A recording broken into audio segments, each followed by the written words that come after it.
si vous ne croyez pas lorsque je vous parle des choses de la terre, comment croirez-vous quand je vous parlerai des choses du ciel, dit le Seigneur.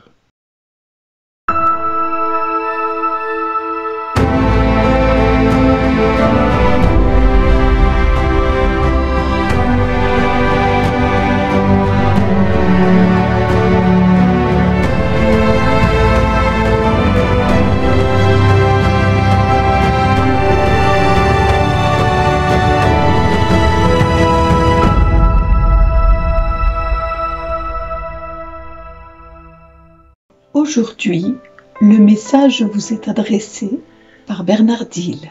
Bonjour les amis. La difficulté pour l'homme aujourd'hui est de comprendre, de cerner l'action de l'Esprit Saint dans sa vie. Pour tout être humain, l'Esprit Saint est une énigme. Pour tout être humain, on parle de lui comme quelqu'un dont nous ne connaissons pas ni l'action ni la personne qu'il est. C'est le parent pauvre de notre Église catholique, il faut le reconnaître, humblement. Jésus nous parle aujourd'hui de la difficulté que nous avons à comprendre et à connaître et à prévoir l'action de l'Esprit Saint dans la vie de l'homme. Et comme il le dit, en réalité, le Saint-Esprit, il souffle où il veut.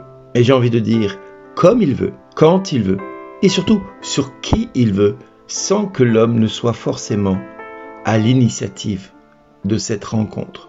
Pourquoi l'Esprit Saint est-il une énigme ? Mais parce qu'il ne parle jamais de lui. Il parle toujours de Jésus. Il n'est pas là pour se mettre en avant. Il est là pour mettre Jésus en avant et le Père en avant. C'est à Dieu le Père et à Dieu Jésus de parler de l'Esprit Saint. Mais l'humilité de Dieu en trois personnes oblige chacune des personnes de la Trinité à parler des autres personnes de la Trinité en s'oubliant soi-même. La personne de la Trinité est une personne qui est foncièrement humble. Et c'est pour ça que le seul habilité à parler vraiment du Fils, c'est le Père. Également l'Esprit Saint, qui après la mort et la résurrection de Jésus, va nous parler de la vie de Jésus et va nous enseigner les mystères du Père et du Fils. Mais les seuls à parler de l'Esprit Saint, c'est le Père et le Fils. Et c'est pour ça que Jésus va donner cet enseignement à Nicodème, qui lui ne comprendra pas ce qu'il veut dire, mais comment cela peut-il se faire de pouvoir naître de nouveau ? Et Jésus va lui dire, toi, tu es chargé d'instruire Israël et tu ne connais pas ces choses-là. Amen, amen, je te le dis, nous parlons de ce que nous savons, nous témoignons de ce que nous avons vu et vous n'acceptez pas notre témoignage. Si vous ne croyez pas lorsque je vous parle des choses de la terre, comment croirez-vous lorsque je vous parlerai des choses du ciel ? En effet, chacun de nous ne peut témoigner de l'expérience qu'il a vécue avec Jésus que sous l'action de l'Esprit Saint. Et l'action de l'Esprit Saint va toujours mettre en avant l'une des personnes de la Trinité qu'est le Père et le Fils. Et pour cela, il faut renaître de l'Esprit Saint pour pouvoir parler du Fils et du Père. Il ne s'agit pas simplement que d'être baptisé pour parler de Dieu.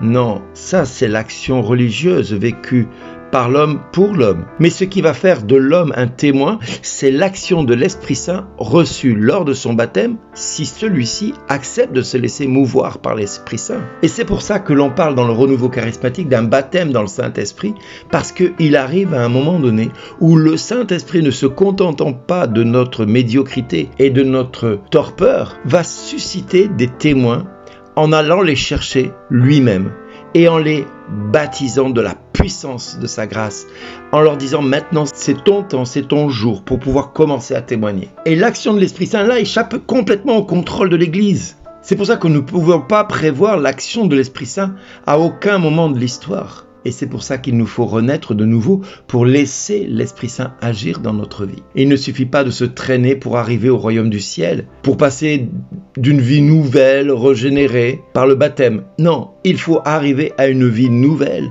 régénérée par l'action de l'Esprit Saint dans notre vie. C'est l'action de l'Esprit Saint qui va changer l'histoire de l'homme. Notre vie professionnelle, notre vie familiale, notre vie, nos activités sportives ou culturelles, notre distraction ou notre quotidien, toute notre vie, même notre vie de prière, doit être transformée, conduite, métamorphosée, pas au sens chrétien religieux de la chose, mais par l'action de Dieu lui-même, par l'action de l'Esprit Saint en l'homme. Tout, je dis bien tout, doit partir d'abord de l'action de l'Esprit Saint. Et rien, absolument rien ne doit échapper dans notre vie à ce que chacune des parties de notre être ne soit renouvelée, afin que Dieu puisse opérer chez nous l'action qu'il a prévue depuis toute éternité. Donc rien ne doit échapper au contrôle de l'Esprit Saint. Cette transformation dont Jésus-Christ est un petit peu celui qui attire comme un aimant tout être humain, qui l'amène au pied de la croix, puis ensuite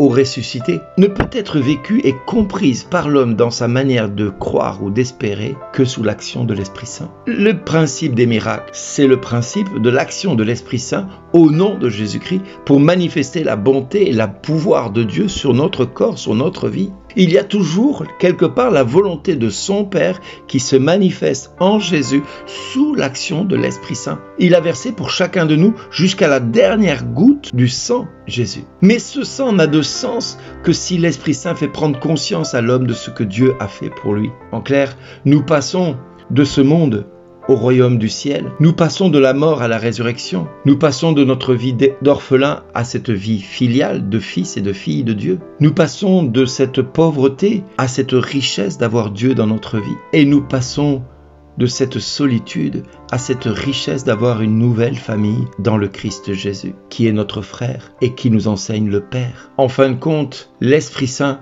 fait comprendre à l'homme tout ce qui est nécessaire, utile et intelligible pour lui. Sachons aujourd'hui commencer à écouter l'Esprit Saint dans notre quotidien. Apprenons à le découvrir dans notre vie. Laissons-lui une place toute particulière. Et avec moi, disons ensemble cette toute petite prière que je dis tous les matins quand je me réveille. Cher Saint-Esprit, sois le bienvenu dans ma journée. Guide-moi, inspire-moi, guide mes pensées, mes paroles et mes actes. Guide mes yeux à regarder ce que tu veux que je regarde. Guide mon intelligence à comprendre ce que tu veux m'enseigner. Révèle-moi le Fils et le Père. Révèle-moi ce que tu veux. Fais de moi ce que tu veux. Utilise-moi comme tu veux, pourvu que la gloire du Père soit manifestée, que le salut soit apporté à l'humanité tout entière. Et surtout, que la miséricorde de Dieu soit chacune des bouffées d'oxygène que je puisse faire auprès de mes frères et de mes sœurs. Apporte-moi cette miséricorde que je cherche à découvrir jour après jour dans ma vie. Fais de moi le témoin que le Christ veut que je sois pour lui et pour sa gloire. Oui, cher Saint-Esprit, je m'attends à toi aujourd'hui. Je m'attends à l'inattendu que tu as prévu dans ma vie aujourd'hui. Et je te remercie d'être venu dans ma vie, d'avoir changé mes larmes en joie, de m'avoir rendu la joie d'être fils d'un Père qui m'aime sans condition, sans attendre mon oui. Merci, cher Saint-Esprit, de me faire comprendre l'amour du Père dans ma journée. J'ai tellement besoin de toi, cher Saint-Esprit, pour comprendre tout ça dans cette journée. Alors, cher Saint-Esprit, je sais qu'aujourd'hui, comme je le dirai à tous mes frères jour après jour, toi tu me dis, à moi personnellement Bernard, merci d'exister. Alors moi, à mon tour, je peux le dire à chacun de mes frères, parce que ils sont pour moi le cadeau que tu as mis dans ma vie. Ils sont pour moi la manifestation de l'amour du Père à mon égard. Alors je peux leur dire avec joie et espérance à chacun et à chacune d'eux, merci d'exister.